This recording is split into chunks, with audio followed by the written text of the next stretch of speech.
Certificate रख दी, हमारी डिग्रियां रख दी कि पहले हमारे लिए चुनाव में काम करो और फिर हम तुम्हारे सर्टिफिकेट देंगे। अरे तुम्हारी ये योजना है, तुम्हारी ये बच्चों की तुम्हारे फीस नहीं दी। आज मेरा भी कहीं यहाँ टाटा का शोरूम है, मैं कह दूं आरसी जब दूंगा जब भाई मेरी वोट दोगे, अरे मेरे को पैसे दिए मैं क्यों नहीं दूंगा, उसका अधिकार है। ये कौन सा तरीका है, ये क्या काम है कि आप लोगों को इस तरह से कराओगे, आप लोगों को इस तरह मजबूर करोगे। आज अनेक कभी ये गुजरों को गाली देता है, ओ गुजर, कभी ये देता है जाको गाली, मैं हूँ। तुमने 32 राजपत्रित नौकरियां अपने घर में लगाई। मैं कहता एक वाल्मीकि समाज का एक या एससी कोई भाई मेरा तुम HCS लगाते अपने दामाद के बजाय, तो मैं मानता तुम दलितों के हितैषी हो, तुम और अन्य जातों के हितैषी हो। 32 नौकरियां, एक नहीं है, 32, उसकी लिस्ट है हमारे पास। और मैं अपने मुखारबिंद से नहीं कह रहा हूँ, इनके जो कर्ता धर्ता है उन्होंने कहा, मैंने कहा कप्तान साहब मैं आपके 200 क्लर्क लगा दूंगा, एक आप जिद मत करो इसकी HCS की, बोले 200 बच्चे जाए एक तरफ, मुझे तो दामाद HCS चाहिए, और वो दामाद HCS लगे आपके सामने। तो ये बोलेंगे ये आपका हितैषी है। सतीश यादव छाती ठोक के एक बात कह रहा है आपके बीच में, छाती ठोक के। मेरा खुद का भाई NIS PhD 2014 में इसने कोई 9 या 10 में कोई फार्म भरा, राव इंद्रजीत सिंह कहने लगे चरण सिंह तो मेरे पास दिल्ली आ जाना, तेने फार्म भर रखा, मैं तेरी नौकरी लगा दूंगा। मैंने कहा नहीं राव साहब ये बात नहीं करोगे आप, अगर आपको लगाना है तो मैंने अनेक लोगों की लिस्ट दे रखी है, उनको लगाना। चरण सिंह प्राइवेट स्कूल में हमारे दीवान सिंह प्रिंसिपल साहब है, उन्होंने उनको रोजगार दे रखा है, वो वहां काम कर लेगा, उसका भाई इतना सक्षम है। मेरी नजर में आज भी अनेक घर ऐसे जिसमें एक समय की रोटी और एक की नहीं है, अगर लगाना है तो उस घर के उस परिवार के बच्चे को लगाओ। मेरे घर में भैया राजनीति मैंने कभी आपके बीच में खड़ा होकर कह रहा हूं, और एक साबित कर दे कोई इस इलाके में अपने और अपने परिवार के लिए अगर कभी राजनीति की हो। मेरा परिवार इतना नहीं है, 32 लोगों का नहीं है, मेरा परिवार ये है जो आज आप हजारों की संख्या में यहाँ खड़े हो। मेरा परिवार ये है तो मैं इतना छोटा कैसे हो जाऊं। आज इस परिस्थिति में, इस बरसते महीने में आप यकीन मानना 24 कैरेट गोल्ड हमने सुना था, ये तो 94 क्या 100 कैरेट गोल्ड से ऊपर आप लोग जो खड़े हो। आप लोगों की क्या तारीफ करूं। मेरा मन करता है मैं आपके लिए जान दे दूं, मेरा मन करता है ना जाने मैं क्या कर दूं। और पता नहीं आपने मुझे क्या शिक्षा दी, क्या शिक्षा दी मुझे पता नहीं आप लोगों ने क्या शिक्षा दी। मुझे पता नहीं मेरी माँ ने किस तरह से दूध पिलाया, मुझे नहीं पता मेरे इन बुजुर्गों ने मेरा किस तरह से सिर पुचकारा। सतीश यादव ने कभी अपने जीवन की परवाह नहीं करी। बीच में जब ये कोरोना आया, ये राजनीतिक लोग, मुझे दुख होता है जिसमें वाल्मीकि समाज का जिक्र कर रहा था, उस टाइम यही मेरे साथ था, डॉक्टर्स थे, नर्सिस थी, पुलिस थी, प्रशासन था, एक भी एक खतरदारी नेता रेवाड़ी में नहीं था जो आपके बीच के आपके लिए लड़ता। और उस टाइम जब सांस के लिए लोग मोहताज हो गए थे, तो उस टाइम ये लड़ रहे थे, आपका अजीज आपकी सबकी बात कर रहा था। और ये अनेक प्रेस के मीडिया के साथ ही बता देंगे अगर मैं कोई झूठ कह रहा हूँ। हर हॉस्पिटल की ICU में सतीश यादव था, हर शमशान घाट में सतीश यादव था, हर जिसका कोई माँ का बेटा नहीं था उसका बेटा सतीश यादव था, लेकिन उसके लिए लड़ रहा था। और अपनी जान की परवाह नहीं की। कुत्ते की खाज मिटाने की एक दवाई आती है एवरमेक्टिन, जिससे कुत्तों की खाज नहीं होती। डॉक्टर मुझे कहने लगे प्रधान जी आप मानोगे नहीं, क्योंकि उस टाइम विराट हॉस्पिटल में एक डॉक्टर भी एक्सपायर हुआ, तो बोला आप तो मानोगे नहीं, आप आओगे। मैंने कहा जरूर आऊंगा। तो बोले कुत्ते वाली गोली जरूर खानी पड़ेगी। मुझे कुत्ता ही बनना स्वीकार आपके लिए, कुत्ते क्या कुत्ते के साथ भी सो जाऊंगा, लेकिन आपकी जान की रक्षा करने के लिए सतीश कुछ भी करेगा। उसके बाद मेरे एक साथी आ गया, पता नहीं कहाँ चला गया अपने, तनेजा जी। उससे पहले 2009 का एक किस्सा बताता हूँ। ये लोग जो आज आपके हितैषी बने घूम रहे, 2009 में नई आबादी में बाढ़ आ गई, और उस नई आबादी की बाढ़ में मैं और मेरे अनेक साथी, जो मेरा सबसे प्रिय वार्ड है ये अपने जोशी जी और ये हमारे बबलू सैनी वगैरह है भाई, निरंतर और अगली 5 साल, न केवल आज, अगली 5 साल भी निरंतर ना आपको सोने दूंगा, ना मैं खुद चैन लूंगा। अगर हरियाणा की विधानसभा में जाने का अवसर मिल गया तो आप यकीन मानना आपको भी टिकने नहीं दूंगा। आप कहोगे अरे ये कैसा बना दिया, ये बनने के बाद भी चैन नहीं ले रहा। ये कभी तो कहता है झाड़ू लगाओ, ये कभी कहता है बदमाशों का विरोध करो, ये कभी कहता है चलो तहसील और कमेटी से भ्रष्टाचार खत्म करने के लिए आओ। निरंतर एक MLA से बात नहीं बनेगी, प्रत्येक लोगों को ये अधिकार देंगे। आप सब कहोगे कि मैं भी MLA हूँ, सतीश यादव मेरी जेब में है, सतीश यादव को मैं 1 सेकंड में निकाल सकता हूँ। सतीश यादव अगर नहीं है, मैं एक बात और बता रहा हूँ, अगर चंडीगढ़ और दिल्ली हुए वीडियो कॉल ऑन करना और अधिकारी के मुंह पे लगाना, अपमान किसी का नहीं करना। मैं कानून को मानने वाला व्यक्ति हूँ। मैंने आज तक कभी रोड जाम में साथ नहीं दिया, मैंने कभी किसी अधिकारी और कर्मचारी की बेइज्जती नहीं की। मैं तर्क से अपनी बात मनवाना जानता हूँ। हमारे 70 ट्रक फूक गए थे हमारे वहां धारणा क्षेत्र के लोगों में। आज मेरे धारणा क्षेत्र के अनेक लोग आए हैं पूछना, उस टाइम सरकार थी भूपेंद्र सिंह हुड्डा की, मेरा ही एक सगा भाई अंदर गया था जिसका मेरे भाई चंद राम नाम है। उसके बाद किसी व्यक्ति को अंदर नहीं जाने दिया। अनेक गांव के 7 गांव के लोगों के मुकदमे दर्ज थे। एक भी आदमी अगर अंदर गया और सतीश ने तर्क दिए मुख्यमंत्री और एसपी, और उस टाइम में हमारे विपक्ष के नेता थे चौधरी ओम प्रकाश चौटाला। मैंने हमेशा इस इलाके की आवाज उठाई।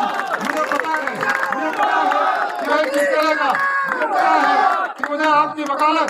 मैं आज आपके बीच में एक बात और कह रहा हूँ, आपका ये बेटा, आपका जो अजीज है, मैं ये कह रहा हूँ कि मैं सतीश यादव, आपने इतना तपा दिया, सतीश यादव को आपने इस लायक कर दिया कि सतीश यादव में वो काबिलियत है।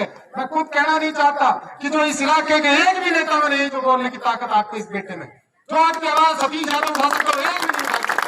सतीश यादव अगर किसी को फोन करना है तो मेरा केवल इतना कहना होता है, एसपी साहब सतीश यादव बोल रहा हूँ। आप यकीन करना, मैं सोचता हूँ रेवाड़ी की 2,55,000 5 लाख लोग बोल रहे हैं सतीश यादव की आवाज। सतीश यादव हमेशा आपकी आवाज उठाता है।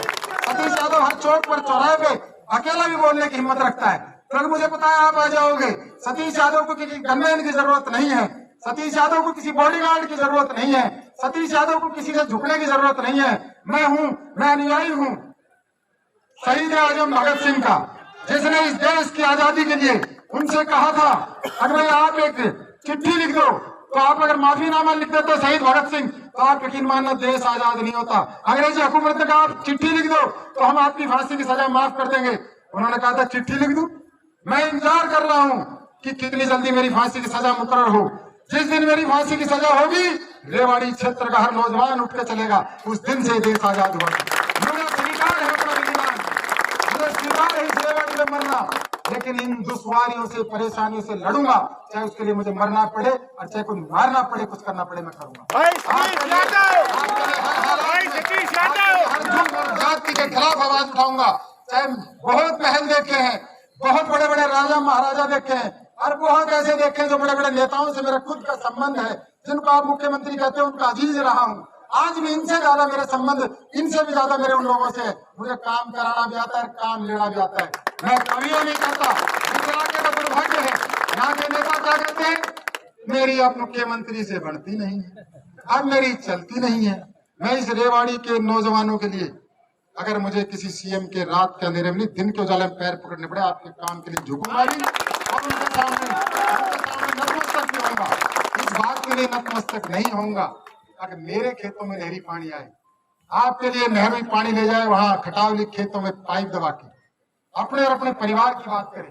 अगर इस परिवार के लिए सतीश यादव को किसी के तालवे में चाटना पड़े, स्वीकार है, लेकिन आपके सम्मान को कहीं किसी तरह से सतीश यादव कम नहीं होगा। और इस इलाके में जरूरी है, अगर आप सरकार से बढ़ाओगे नहीं तो काम नहीं होंगे।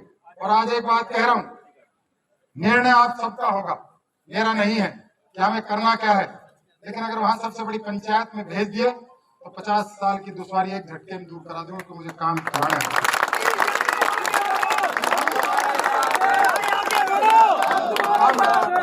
अब बताओ अपने को चुनाव क्या करना है। भाई सतीश यादव बोलते हैं तो करते हैं। सारे हाथ उठा के दिखा दो, सारे हाथ उठा के दिखा दो, हाथ उठा के दिखा दो।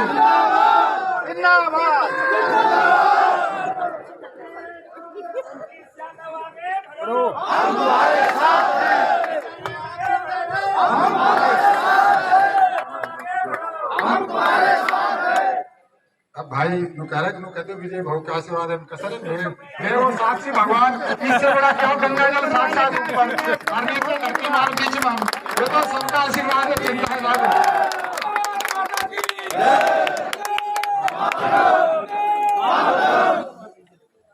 अब एक बात और बताओ, चुनाव का आपने फैसला कर लिया, निर्दलीय लड़ाई, कोई पार्टी अगर हमें टिकट दे तो उससे लड़े,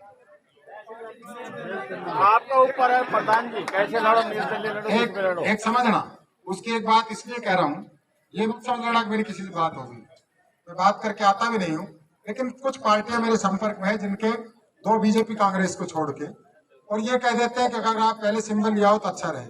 कुछ बातें ये आ जाती है कि भाई आप सिंबल ना लाके इंडिपेंडेंट लड़ो, चाहे कहीं चले जाओ। और मेरा मत आपकी मैं चाहता हूँ 10-20 लोगों की एक कमेटी बना के और उस पर फैसला कर लें। कई बार क्या होता है जोश जोश में हम बात कह देते हैं, आपको संगठन की ताकत किसी पार्टी की बड़ी है, हो सकता है कोई आपको अपना ले और आपके अनुरूप अगर कोई पार्टी हो, चुनाव हम लड़ेंगे, तय है तो चुनाव लड़ेंगे। अब एक बार 10, 20, 50, 100 लोगों से, अपने प्रबुद्ध लोगों के, आप बराबर सब प्रबुद्ध हो, लेकिन एक बार बैठ के उसका डिस्कस कर लेंगे। अगर उनकी राय ये आई कि आपको किसी पार्टी से चुनाव, तो आपको तो सतीश का दिखाई देगा चेहरा, या कोई कह देगा योग के लिए आया। ऐसा तो नहीं होगा ना, ऐसा तो नहीं है ना प्रधान जी। तो प्रधान जी, आप ना लड़ रहे, सारी जनता लड़ रही है इलेक्शन, सब एमएलए है ये, आप तो मैंने कह दी, फाइनल है। मैंने कह दी जैसे करा मतलब जब भगवान नहीं मंजूर है तो हमने मंजूर है। प्रधान जी हमको सब आपके साथ है, जैसे करोगे साथ हम, हाँ साथ हम, कैसे करो भाई, हाँ जैसे करोगे के लिए लड़ो या पार्टी से लड़ो, सब आपके साथ, सब साथ आएगा। सुनने वाले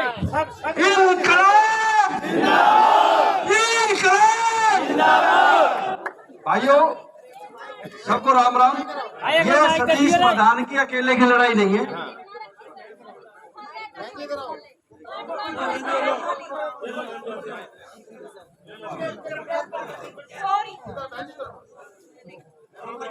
सभी को मेरा प्रणाम। नहीं, मैं यहीं से खेलूं, मैं भाई के बराबर नहीं खड़ी हो सकती, मैं नीचे खेलूं। रेवाड़ी की रोटी बना रखी है, अब की बार तू खा ले, अब की बार मैं खा लूं। रह गई जनता, ना कुछ काम हुआ ना कुछ विकास हुआ। विजयनगर की 15 नंबर गली का हाल देख के आओ, इतना पानी खड़ा है, हाँ, बुरी हालत। हमारे तो इतनी बारिश होगी, इतनी भी बारिश होगी तो भी पानी, इतनी बारिश होगी तो भी पानी, इतनी बुरी हालत किसी को बता नहीं सकते। अब वो होगा जो हम चाहे और भाई चाहे।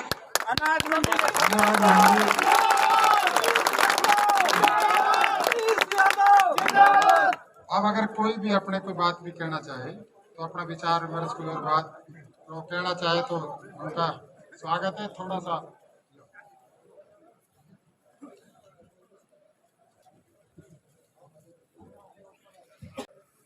प्रधान जी कार्यकर्ता सम्मेलन बुलाया है, क्या कहेंगे? हरियाणा विधानसभा का चुनाव है। नहीं, ये कार्यकर्ता सम्मेलन नहीं है मेरे भाई, ये मेरे घर परिवार के लोगों का एक तरह से, इसको क्या नाम दूँ, मिलन समारोह है कि आने वाला जो चुनाव है हम उसको किस तरह से देख रहे हैं और हम कैसे इस चुनाव में जाएं। इस बात के लिए मैंने साथियों से टेलीफोनिक संपर्क किया था, जो आज के दिन संचार माध्यमों के द्वारा व्हाट्सएप, फेसबुक पे। अगर परमात्मा खुश हो गए, बारिश तो इतनी हो गई, शायद ही अब तक की इस सीज़न की सबसे बड़ी बारिश है, तो मैं समझता हूँ बारिश हो गई तो इलाके में निश्चित तौर पे जो पानी, हमारा सूखा इलाका है, पानी की कमी पूरी होगी। तो हो सकता है हमारे प्रोग्राम में थोड़ा सा व्यवधान पड़ा हो, लेकिन खुशी है मुझे कि इलाके की पानी की ज़रूरत पूरी होगी। और आज जिस भी संख्या में यहाँ लोग आए, वो 24 कैरेट गोल्ड तो हमने सुना है, 100 कैरेट गोल्ड से ऊपर लोग हैं। आप देख रहे थे हज़ारों लोग बारिश मेरे साथ भीग रहे थे और अभी भी निरंतर आना जारी है, ये लोग रुके नहीं हैं, अभी भी निरंतर आ रहे हैं। आप उनकी संख्या जा ही नहीं सकते क्योंकि बैठा तो हम पाए ही नहीं, हमारे पास जगह ही नहीं थी कहाँ बैठे। तो वो कितने हैं, क्या है, वो कितने आए, मैं उनकी संख्या बल पर नहीं जाऊँगा, लेकिन जो भी आए वो कमाल है। मतलब मेरे पास फिर दोबारा से मन करता है कि इनके लिए कुछ भी कर जाए। भाजपा के साथ रहे, भाजपा में अब टिकट आवंटन हो चुका है, रेवाड़ी विधानसभा क्षेत्र से आपकी भी दावेदारी है, तो क्या निर्णय हुआ आज? नहीं, चुनाव लड़ने का निर्णय हुआ। भाजपा ने हमें इस लायक नहीं समझा कि हमें टिकट, हमें कोई गिला नहीं है किसी से, किसी पार्टी से कोई गिला हो ही नहीं सकता, पार्टी का फैसला है, ना दो। लेकिन मेरा जो मुझे फंडामेंटल राइट है, जो प्रजातांत्रिक प्रणाली मुझे डॉक्टर भीमराव अम्बेडकर ने, जो संविधान ने मुझे अधिकार दिया, उसके संविधान के तहत मैं निर्दलीय चुनाव लड़ सकता हूँ, किसी अन्य दल से भी लड़ सकता हूँ, कोई बात नहीं। मेरा मकसद इस इलाके की जो बेकायदियाँ हैं उनके खिलाफ बोलना है। मैं किसी मन से बोलूँगा, वो किसी पार्टी का कम से कम मोहताज नहीं है। प्रधान जी, बात ये है कि 50 साल यानी कि 3 साल उनके पिता को, 3 साल विधायक के पिता को, 1 साल, 1 टर्म पूरी 5 साल के लिए वो विधायक को दी गई, यानी कि 50 साल। तो जो विकास है 10 साल भाजपा को दिए गए, क्यों नहीं हो पाया? क्या वजह मान रहे हैं, क्यों रेवाड़ी के लोग परेशान हैं? नहीं, विकास हुआ ना, कौन कह रहा नहीं हुआ। 32 घर में नौकरी लगी, राजपत्रित स्कूल और कॉलेज बने, हीरो होंडा मोटरसाइकिल की एजेंसी और पेट्रोल पंप दिए गए, फैक्ट्री और होटल बनाए गए, अपनी ज़मीन में नहर का पानी लाया गया और यूनिवर्सिटी बनाने से पहले उसके सामने ज़मीन खरीदी गई। कैसे नहीं हुआ? हमारे एक भाई तो बहुत पैसे वाला हो गया, 100-100 करोड़ रुपए फ्लैट में रहते हैं। ये किसको आपने गलत फहमी? हम मजदूर लोग हैं, हमारी नियति है इस तरह रहना। हमारे भी दुश्वारी परेशानियां मिलेगी, हम पिएंगे गंदा पानी, क्योंकि हम ये हमें समझती इस लायक है। हम एक गंदे बस स्टैंड में जाएंगे जो धारोड़ा में बना हुआ है, हम साबी नदी जो जहरी युक्त हो रही है, हमें मरने का अधिकार है। वैसे नहीं मेरे भूख से नहीं मरे तो कैंसर से मर जाएंगे। ये लोग बड़े लोग हैं साहब, इन बड़े लोगों को बड़े बनना है। हम मजदूर लोगों को, हमें तो वहीं रहना है, मजदूरी करनी है। हमारे लिए तो वही गोबर और वही गलियां हैं, हमें तो वही काम मिलेगा। इनकी नियति है तो कहते हैं जो करेगा वो भरेगा। हम इन लोगों को जिता रहे हैं तो ये हम भर रहे हैं ना। हमारा फैसला हमारा गलत है, इनका नहीं है। ये लोग अच्छे हैं, फैसला हमारा गलत, हम इनको चुन रहे हैं। तो इसलिए इनको दोष मत दो। ये तो बहुत अच्छे लोग हैं, अच्छे अच्छे बंगलों में, अच्छी अच्छी गाड़ियों में, प्रवासी उसकी तरह आते हैं यहाँ कि अब चुनाव है, अब 1 महीने रहेंगे। इनको यहाँ मोल टाउन में भी नहीं आती। अब तो मजबूरी में सो रहे हैं, अब तो ये गलियों में घूमेंगे, सारे काम करेंगे, सारे वादे करेंगे, जात पात की बात करेंगे, दलितों एक हो जाओ, कांग्रेस तुम्हारी बचाएगी, डॉक्टर भीमराव अम्बेडकर के संविधान को तोड़ने बनोड़ने काम कर रही है। अरे तुमने किसी को नौकरी लगाया है दलितों? एचसीएस लगाया कोई कदम? कोई तुमने किसी की अच्छी, किसी की जमीन, स्कूल कॉलेज बचाया, किसी का बनवाया? जो तुम्हारे साथ सालों साल से कोई दलित भाई लगे, उनका तुमने क्या भला किया? तुम ये क्या अब जाट एक हो जाओ क्योंकि हुड्डा साहब चीफ मिनिस्टर बनेंगे, जाटों को तुम गाली देते हो, गुजरों को तुम गाली देते हो, आहिर जब तुम्हें वोट नहीं देते तुम देते हो। तुम्हारे जब मतलब की बात नहीं कि सतीश तुम्हारे खिलाफ बोलोगे, सतीश को बताओगे गुंडा है, बदमाश है, भूमाफिया है, कब्जा करता है। अरे कब्जे तुम करते हो, गरीबों की जमीन अब तुमने कब्जे कर रखी है, भूमाफिया आप खुद हो, स्वयं हो। तो ये इनके बारे में बड़े भाई है मेरे, मैं क्या बताऊँ, ये तो बड़े लोग हैं साहब। और हमारी नियति है कि हमें इस व्यवस्था के साथ जीना है। हमारा जो आज भी दिल्ली दगड़ा है उसके अंदर कोई इंसान तो छोड़ो, अगर भैंस भी चली जाए तो बेचारी मरे बगैर नहीं निकल सकती। आज भी जो निरंतर जो इस इलाके में 50 साल में आज भी जो हम मूलभूत सुविधाओं के लिए तरस रहे हैं, रेवाड़ी त्रस्त है कि सीवर का पानी मोल टाउन का नहीं निकल पाता। मैं इंदिरा कॉलोनी और राम सिंहपुरा की क्या बात करूँ, जो मोल टाउन पोस्ट कॉलोनी जिसमें इनका स्वयं का घर है, वहाँ मैं रात की बाइट देख के आया, खुद वीडियो बनवाया, वहाँ का नहीं निकाल पाए। ये केवल अपना काम करते हैं और इनको इसीलिए ये चुने जाते हैं। इनकी जो राजनीति है ये अब खूब धन और बल का प्रयोग करेंगे। आप देखना ऐसे ऐसे चेहरे जो जनता के द्वारा चुने जाते हैं इनके साथ लगे मिलेंगे और वो धन और बल का प्रयोग चलेगा। वो लोगों के मैंडेट को अब ये खरीदने का प्रयास करेंगे। आज मैं सुबह को राजेश खन्ना जी की पिक्चर है तो उसका 1-1.5 मिनट का वीडियो कहीं मुझे मिल गया, मैंने हज़ारों लोगों को भेजा, तो उसमें आपको मैं भेज दूंगा, आप उसको चला लेना चाहे साथ कि भाई हम चुनते हैं इनको, जनता चुनती है, तो दोषी कौन है? मेरा सवाल है अपने रेवाड़ी के लोगों से, इनको दोष मत दो भाई, दोष अपने आप को दो। मैं भी कैप्टन अजीत सिंह का एक वोटर रहा। तो प्रधान जी, चुनाव को लेकर क्या रणनीति है, कैसे चुनाव लड़ा जाएगा? चुनाव मैं नहीं लड़ूंगा, मेरी चुनाव में लड़ाई है ही नहीं, ये मेरे लोग देखेंगे और प्रबंधन भी ये देखेंगे। मेरे पास ना तो इतना धन है, ना मेरे पास इतना बल है, मेरे पास आत्मिक बल तो जरूर है। बाकी वो जो आप बात करो भाई, इनके पास तो बड़े बड़े नेता आप देख रहे थे मेरे पास, यहाँ स्टेज पर बहुत लंबे छोटे चेहरे भी नहीं दिखाता हूँ, वो थे भी तो बेचारे इधर उधर बैठे थे। तो मेरे सामान्य से लोग मेरे साथ हैं, तो उन सामान्य से लोगों के दम के ऊपर राजनीति करते हैं। और मैं सामान्य से वाक्य में मैं 24 घंटे 24/7 सतीश यादव लोगों की जेब में रहता है। और कोई काम बताए, चाहे कोई काल रहा हो, चाहे मौत का काल कोरोना था, चाहे मेरे साथी का शोरूम था, चाहे गंदे पानी का एक वो जो वहाँ जब डूब रहा था इस शहर वार्ड नंबर 1 नई आबादी, तो उस टाइम भी सतीश वहीं था।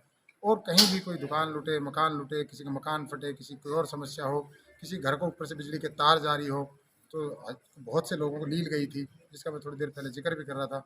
चाहे किसी प्रशासनिक अधिकारी से कोई बैठ के बात करनी हो और अपनी बात मनवानी हो, तो सतीश यादव को हर तौर और तरीका आता है मनवाने का, कहने का और कराने का। ये मेरा कुछ दिनों से एक चर्चा है कि कुछ नेताओं के साथ में सतीश जी की मुलाकात हुई थी, तो क्या मुलाकात राजनीतिक थी या उसके कुछ अलग मंतव्य थे? रात को मैं भाई चिरंजीव राव से मिला था, रोड पे मिल गए थे, मैंने गाड़ी रोकी उनके घर के बाहर। तो मैंने कहा क्या हाल है विधायक जी? उन्होंने कहा प्रधान जी बहुत अच्छा हूँ। तो बोला प्रधान जी मेरा ऑन आपके कैमरे पर कह रहा हूँ, ऐसा नहीं कह रहा। तो ये मुलाकातें तो हम, कोई लड़ाई है क्या हमारी इस इलाके में? कैप्टन अजय सिंह मिलेंगे, बड़ा भाई नमस्ते करूँगा। राविंदरजीत सिंह मिले, उनके पैर छूता रहा हूँ, छूँगा। भाई रणजीत सिंह मेरे पिता समान है, पैर छूता हूँ उनकी। भाई अरविंद मेरे बड़े भाई। इसमें ये लड़ाई कहाँ है? लड़ाई विचारों से करो, व्यक्ति से नहीं। मेरी उनके विचारों किसी से लड़ाई हो सकती है, राविंदरजीत सिंह से आज है और रहेगी, कैप्टन अजय सिंह से है और रहेगी। मेरी कोई जाति दुश्मनी थोड़ी ना इनके साथ। तो रेवाड़ी विधानसभा के क्षेत्र के जो समस्याएं हैं, चाहे लोगों की जल भराव की समस्या है, चाहे वो सड़कों की समस्या है, तो क्या माना जाए कि विधायक के तौर पे एक सरकार तक वो पहुंचाई जाएंगी, उनका समाधान हो पाएगा? क्या लगेगा? काम होता दिखाई देगा। मेरे पहली बात तो मेरे पास इतने लंबे चौड़े खेत नहीं जिनमें नहर ले जाऊँ। मेरे साथियों के पास भी नहीं, गरीब मजदूर आदमी है। और मेरे साथी ऐसे कोई सपने भी नहीं पाल रहे कि मैं स्कूल और कॉलेज खोलूँगा।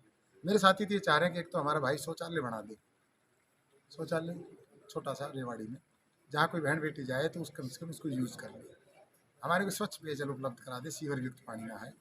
हमारी प्रॉपर्टी आईडी छोटी मोटी जो कमेटी में जाते हैं वो बन जाए। पीले और गुलाबी राशन कार्ड ठीक ढंग से बन जाए। हमारे बच्चों का एडमिशन बिना किसी अप्रोच के हो जाए। हमारी थाने और तहसील में सुनवाई हो जाए। हम अपने रोज़मर्रा के जो जीवन के छोटे छोटे काम हैं उनके लिए हमें किसी नेताओं की तरफ ना भागना पड़े। इस तरह का मैकेनिज्म, इस तरह का सिस्टम बन जाए कि उसमें किसी सतीश यादव की जरूरत ना पड़े। हर व्यक्ति को न्याय मिले और उस न्याय के लिए ही हम सब लड़ रहे हैं। प्रधान जी, आपका भी जुड़ाव रहा भाजपा से, क्यों नहीं हो पाई ये काम जो आपने गिनाए? आपको उम्मीदवार के तौर पे आना पड़ा चुनाव में, जो क्यों यहाँ नहीं? के जनप्रतिनिधियों की सोच नहीं रही। बड़ी सोच है उनकी, बहुत बड़ी बड़ी। मेरी सोच छोटी है। मेरी सोच है वाल्मीकि समाज को समाज दिलाना, सम्मान दिलाना। मेरी सोच ये भी है कि ठेकेदारी प्रथा खत्म करके पक्की भर्ती वाल्मीकि समाज की होनी चाहिए। मेरी समाज जो मेरा आज भी जो दलित समाज जो वंचित है, जो निरंतर, जो आज भी वही उनके हाथ में हम शराब की बोतलें नौजवानों को पकड़ा देते हैं, चाहे चुनाव का दौर हो चाहे कोई और हो, हम क्यों नहीं उनको रोजगार देने का प्रयास करते? क्यों नहीं हम उनको शिक्षा के क्षेत्र में आगे ले जाके जाते? क्यों नहीं हम उनके और उनके परिवार की भूख की लड़ाई लड़ते? हम उनके लिए अपने वोट का साधन क्यों मानते हैं? तो इनकी सोच नहीं रही। मेरी सोच शौचालय तक है, जो लोगों को शायद छोटा लगे लेकिन बात बड़ी है। क्या ये माना जाए कि अब तक के जो जनप्रतिनिधि रहे हैं वो कहीं ना कहीं कमजोर रहे, सरकार से काम नहीं करवा पाए, प्रशासन से, या निश्चित तरह तौर पे मेरा गिला रहा भाई इंद्रजीत सिंह से, आज भी है। और मैंने उनसे, मैं आपके कैमरे बोल रहा हूँ, एक दिन मैंने उनसे कहा आप सीएम बन जाओ तो क्या करो? तो क्या करूँ? मैं आपको एक शीशा लगवाना पड़े अपने घर के बाहर, बड़ी शीशा। मैंने कहा लुकिंग मिरर फॉरवर्ड, मैंने खुद को देखने के लिए। बोले वो किस लिए? गाड़ी किसको दोगे? सीएम को देनी है। मेरी बनती नहीं है, मेरी चलती नहीं है, मेरी ये है। चाहे कोई बन जाओ, चाहे चोर भजन लाल बन जाओ, चाहे पीछे हुड्डा साहब रहे, चाहे मनोहर लाल जी रहे, और अभी हमने विरोध करना है। और मेरा एक बात का मानना है, आपको अगर कोई काम कराना है तो पैर पकड़ के, दोस्ती में, प्रेम से, चाहे आप उनसे प्रेम से कराओ। मैंने एक समय में हुड्डा साहब से बहुत भारी दोस्ती देखी राव इंद्रजीत सिंह की, और उस टाइम भी मैंने इनसे कहा था, मैं उनका बच्चा रहा हूँ, मैं उनको ज्ञान नहीं दे रहा था, लेकिन मैंने उनसे कहा था भाई साहब बहुत अच्छा सम्मान करते हैं, उनकी बात कर लो, इलाके का विकास हो जाएगी। शायद मेरी बात पर अमल नहीं कर पाए। कैप्टन अजय सिंह ने हुड्डा साहब से बिगाड़ी, क्या किया उन्होंने? सिवाय गाड़ी देने के। आज उनको हुड्डा साहब की जरूरत पड़ेगी। अब उनको हुड्डा साहब नजर आ रहे हैं। दोनों बाप बेटे वहीं नतमस्तक हैं। जाटों को गाड़ी देंगे, कभी गुजरों को गाड़ी देंगे, कभी अहीर समाज को गाड़ी देंगे। क्या है ये सिस्टम? अरे आप तो नेता क्या है, इनको तो नेता की मीनिंग नहीं पता। नेता की कोई जात नहीं होती, जिस तरह से साधु की जात नहीं होती उस तरह से नेता की भी कोई जात नहीं होती। और हम लोग भिखारी हैं, झोली फैला के भीख मांगते हैं और भीख में मिली हुई चीज़ पे घमंड नहीं किया करते हैं। वो सौगात उनकी दी हुई उन पे वार दो। प्रधान जी, अंतिम सवाल। अंतिम कभी नहीं होता, अंतिम केवल सांस है। सवाल ये एक और करो, उसके बाद फिर और करो। ये बताइए कि इस क्षेत्र के पिछड़ेपन का दोषी कौन है, जनता, कितनी बार? नेता या कितनी जनप्रतिनिधि? बार हम, सतीश यादव, हम गलत चुनाव, मैं कैप्टन अजय सिंह का वोटर, मैं राव इंद्रजीत सिंह का वोटर, एक समय में उनका अनुमान, हम कोई नहीं। ये तो आराम से ऐसे आराम की जिंदगी जी रहे, भुगत रही। हम दोषी भी, हमारे भुगत भी हम रही, कहाँ भुगत रहे? ये तो 100 करोड़ रुपए के फ्लैट में आनंद ले रहे हैं, बड़ी बड़ी गाड़ियों में चलते हैं। इनके बच्चे देखो आप कहाँ कहाँ जाते हैं, छुट्टियाँ कहाँ मनाते हैं? देखे कभी यूरोप गए हो? कभी पत्रकार महोदय वहाँ जाके यूरोप में छुट्टियाँ मनाते हैं। गोल्फ भी खेलने यूरोप में जाते हैं, शिकार भी अफ्रीका में करने जाते हैं। कहे हो क्या कभी? सोचा है, सुना है? 100 करोड़ का फ्लैट देखा है आपने कभी? 100 करोड़ के फ्लैट में रहता है भाई कैप्टन अजय सिंह और उसका परिवार। एक नहीं, तीन है। भाई इंद्रजीत सिंह के फार्म हाउस बड़े बड़े लंबे चौड़े हैं। फिर राजा महाराजा हैं, ये जनता की ताकत से राजा बने हुए हैं। कौन दोषी? हम। तो इसलिए किसको दोष दो, अपनी तकदीर को दो, और इस बार ये दोष मिटा देंगे। इस बार जनता ठीक चुने। धन्यवाद।